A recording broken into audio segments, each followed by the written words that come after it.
শহীদ রাষ্ট্রপতি জিয়া রহমানের সাদর বর্ষ উদযাপন কমিটির কনভেনর প্রফেসর শফিউল্লাহ ঝিন্টু আজকে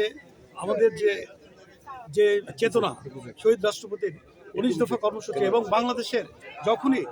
বিপদে পড়ে অথবা রাজনৈতিকভাবে দেউলিয়া হয় তখনই জিয়ার পরিবার চলে আসে এবং ঠিক সেমনি 1971 সালের 25শে মার্চ রাতেরবেলা শহীদ রাষ্ট্রপতি জিয়া রহমান এই দিক নির্দেশনাহীন জাতিকে আশার আলো দেখানোর জন্য স্বাধীনতার ঘোষণা করেছিলেন। On behalf of Bangladesh president এবং hereby declare the independence of Bangladesh. এবং ঠিক তেমনি 1975 সালের 15ই আগস্টের পরে জাতি যখন দিক নির্দেশনা পায়নি, বিভিন্নভাবে